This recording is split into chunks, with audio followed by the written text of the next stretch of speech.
मैं अशोक श्रीवास्तव, सुभाषवादी भारतीय समाजवादी पार्टी का राष्ट्रीय अध्यक्ष एवं पूर्वांचल भोजपुरी महासभा के NCR का अध्यक्ष होने के नाते आज के इस आयोजन में जितने लोग भी यहाँ पर उपस्थित हुए हैं, सभी लोगों का हार्दिक अभिनंदन करता हूँ, नमन करता हूँ और प्रणाम करता हूँ। आज का जो विषय मोर्चा की तरफ से रखा गया है, 2-3 बार पहले भी सम्मेलन हो या कार्यकारिणी की मीटिंग हो, उसमें बुलाया गया, उसमें शिरकत करने का मौका मिला और मैं इन लोगों के सोच से जो इनका डिमांड है उसे एग्री करते हुए हमेशा इनके साथ रहने के लिए एक संकल्प भी लिया और जो कुछ भी हमसे बन पड़ा समय पर आर्थिक सहयोग करने का भी काम हमने किया। अभी पूर्व वक्ताओं ने अपनी बातें अपने अपने ढंग से रखी। हर वक्ता का अपना एक अपनी सोच होती है, व्यक्तिगत सोच होती है। उस सोच को आपके सामने मैं उजागर करने का साहस करता हूँ। जहाँ तक मैं समझता हूँ मलिक साहब, क्योंकि सबसे ज्ञानी अभी तक आप ही दिखाई दिए, पहली बार मुलाकात हुई, इसलिए मैं आपको भी नमन करता हूँ स्पेशली। जो मोर्चा की लड़ाई है वो भौगोलिक दृष्टिकोण की है। उत्तर प्रदेश बड़ा है, यहाँ की जनसंख्या बड़ी है, इसलिए पश्चिमी उत्तर प्रदेश का राज्य अलग होना चाहिए, ये हमारी लड़ाई है। हमारी लड़ाई पश्चिमी उत्तर प्रदेश के लोगों से और पूरब के लोगों की नहीं है। और कहीं न कहीं हम अपने मन में पाल लिए हैं कि पूरब के लोगों से पश्चिम के लोगों की लड़ाई है। इसको जरा दिमाग से निकालना होगा।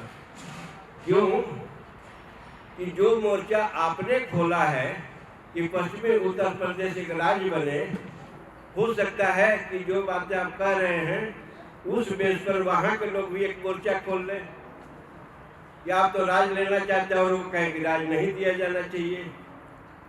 और ये भी आपकी सोच है कि वहाँ के लोग सुपरसीड कर रहे हैं, तो एक मोर्चा खुल जाएगा। बात हमारी ये होनी चाहिए कि पश्चिमी उत्तर प्रदेश में राज्य इसलिए होना चाहिए क्योंकि ये बड़ा राज्य है पूरे हिंदुस्तान का। और जब इसका छोटे छोटे राज्यों में इसको तोड़ा जाएगा, चाहे बनाया जाएगा, विभाजित किया जाएगा, तो भी जो इसका स्वरूप निकल करके आएगा भौगोलिक दृष्टिकोण से, वो एक अच्छा खासा जनसंख्या निकल करके आएगी और यहाँ का डेवलपमेंट होने में काम आएगा। ये हमारी सोच होनी चाहिए। हमारी लड़ाई सरकार से है, हमारी लड़ाई पूरब के लोगों से नहीं है। और सरकार से भी, यूपी सरकार से, जैसा कि आपने बताया, ये भी ज्ञान मिला कि ये मंत्री जी ने कहा, ये भी उत्तर प्रदेश सरकार के हाथ में नहीं है। अगर हमारा कोई प्रपोजल जाता है तो उत्तर प्रदेश सरकार के हाथ में इतना ही है कि उसको वो फॉरवर्ड करे और फॉरवर्ड करने के बाद वो केंद्र में बात जाती है। और ये भी एक वक्ता ने कहा, बल्कि मलिक साहब ने ही कहा कि सरकार जनता के दुश्मन नहीं है, वो वही डिसीजन लेना चाहते हैं जो जनता को अच्छा लगे। और अच्छा तब लगेगा कि जब हमारा जनबल दिखाई देगा।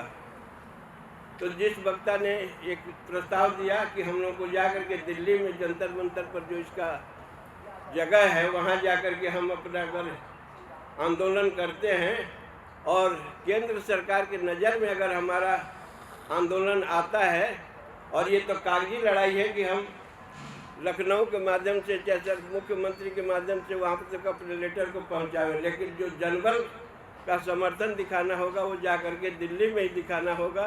तो मेरी व्यक्तिगत राय है कि इसमें हम सफल हो सकते हैं, अदरवाइज हम ऐसे ही चलते रहेंगे, उससे कोई नतीजा निकलने वाला नहीं है। जो आम आदमी की सोच है वो हर आदमी जब उसको कोई दायित्व देते हैं, जब अध्यक्ष सेक्रेटरी बनाते हैं तो बहुत प्रसन्न होता है और वो काम करने के लिए उसके अंदर रुझान पैदा होता है और वो ये समझता है कि मैं समाज में रेखांकित किया जाऊंगा तो ऐसा नहीं है कि अगर हम प्रयास करें तो गांव में लोग नहीं मिलेंगे।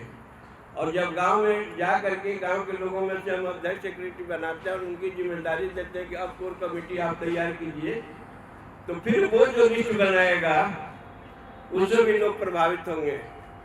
तो 1 से 2 बने, 2 से 11 बने, और 11 को भी जिम्मेदारी 11 आदमी की दी जाएगी, तो वहाँ से लोग निकल कर के आएंगे, ऐसा मेरा विश्वास है।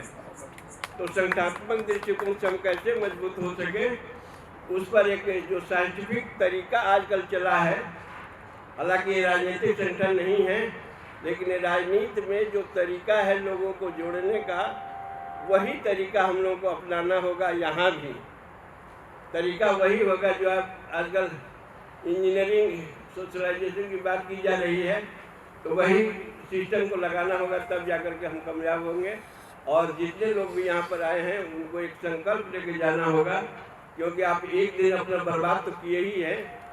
गाड़ी से आए हैं, पेट्रोल लगा है, ड्राइवर आया है, अगर एक दिन समय और पैसा लगा करके आप यहाँ पर आते हैं और इसका कोई रिजल्ट नहीं मिलता है, तो ये आने का जो एक दिन का आपका त्याग है, ये सब बेकार है। तो उस संकल्प से हम लोगों को जाना होगा, और एक कर्तव्य निष्ठ का जो ड्यूटी होती है, उस कर्तव्य निष्ठ के होने के नाते हम लोगों को इस मुहिम को चलाना होगा, तब जाकर के सफलता मिलेगी। ये हमारी व्यक्तिगत राय है।